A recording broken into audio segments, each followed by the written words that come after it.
7 साल की निशा अपने छोटे भाई बहनों के साथ रोज गांव में खाना मांगने निकलती है। लोग बच्चों पर तरस खाकर उन्हें खाने के लिए कुछ रोटियां दे देते हैं और तब जाकर इन मासूम बच्चों का पेट किसी तरह भर पाता है। 7 साल की निशा, 5 साल का राजा बाबू, 3 साल की मनीषा, 2 साल की अनीता और 7 महीने के गोलू को ऐसा कभी ना करना पड़ता अगर उनके माता पिता जिंदा होते। भिंड जिले के दबोह थाना क्षेत्र के अमाहा गांव में रहने वाले इन मासूम बच्चों से कोरोना ने जैसे उनकी पूरी दुनिया ही छीन ली। कोरोना ने पहले मां का आंचल छीन लिया और फिर पिता का साया भी न रहा। मम्मी की जनवरी में हुई थी और पापा की मार्च में। कैसे हुई थी? कोरोना में। अच्छा, तब से क्या स्थिति है आपके घर की और कितने भाई बहन हैं आप कुल मिला के? 4 भाई बहन हैं और गांव से मांग ले आते और खाते। अच्छा, रहने के लिए क्या है? एक कच्ची मड़िया है। अच्छा, कच्ची मड़िया में रहते हैं आप? हाँ। अच्छा, कभी बरसात वगैरह होती है तो मरघटा में सोते हैं। अच्छा। कोरोना काल में बेसहारा अनाथ हुए बच्चों के लिए प्रदेश की शिवराज सरकार ने कई बड़े ऐलान किए थे, लेकिन इन बच्चों की सुध आज तक किसी ने नहीं ली। टूटे फूटे कच्चे मकान में रह रहे इन बच्चों को बारिश के समय शमशान के टीन शेड के नीचे आकर सोना पड़ता है।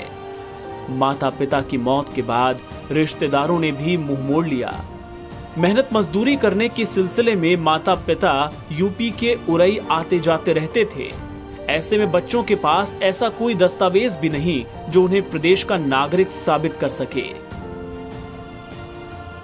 अब गांव के लोग ही अपने स्तर पर बच्चों की मदद करने में लगे हैं, लेकिन वे सरकार से और प्रशासन से खासे नाराज हैं।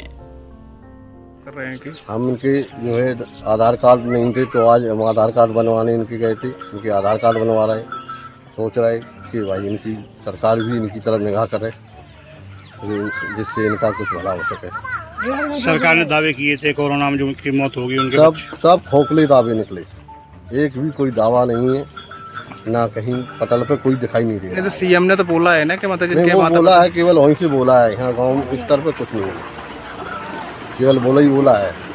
तो कोई मदद नहीं मिल रही है? कोई एक पैसे की मदद नहीं। समाज सेवी लोग कुछ मदद कर रहे हैं और इसके अलावा गांव के लोग इनको खाना खिला रहे हैं। इसके अलावा कोई भी मदद नहीं है और आज तक आए भी नहीं है और कई बार हमने उनसे बोला भी है, किसी ने नहीं सुनी है। आखिर प्रशासन को इन 5 बेसहारा बच्चों की खबर कैसे नहीं लगी? इस सिलसिले में हमने भिंड के कलेक्टर से बातचीत की। उन्होंने बताया कि मामले की जानकारी उन तक पहुंची है और अब बच्चों को जल्द यहां से किसी बाल गृह में शिफ्ट करने की कोशिश शुरू कर दी गई है। उनका जो एविडेंस कलेक्ट करके देन उसके अगर बाल कल्याण योजना में अगर वो पात्र रहेंगे तो बिल्कुल उनका जल्दी ही प्रकरण बना के उसको भी सुविधा करेंगे। बट अभी हमारा प्राथमिकता है उन बच्चों को ससुरक्षित शिशु गृह या बाल गृह में शिफ्ट किया जाए और उनका दादा है जो उनको अन्य ये कर रहे हैं, वो सही ढंग से देखभाल नहीं कर पा रहे हैं, उनको काउंसलिंग करके उनको यहाँ से। अरे बच्चों के पास कोई दस्तावेज नहीं है मध्य प्रदेश के कोई, तो इसके लिए कोई वो दस्तावेज वो दस्तावेज भी हम जो भी है हम यहाँ से जनरेट कर सकते हैं, आधार कार्ड हो या बाकी बेसिक दस्तावेज, क्योंकि हमको पंचनामा के आधार पर और वहाँ का जो ग्राम पंचायत है लोकल बॉडी है उसके आधार पर जो दस्तावेज मिल सकता है, जो एविडेंस मिल सकता है उसके आधार पर। उनके माता पिता की डेथ के कब 6 महीने हो चुके हैं। हाँ। लेकिन कब सूचना काफ़ी लेट आई है, कहीं ना कहीं ऐसा नहीं कि सूचना तंत्र जो काफ़ी कमजोर रहा हो इस कारण से। ठीक है, अभी आए हैं तो इसमें हम कार्रवाई करेंगे।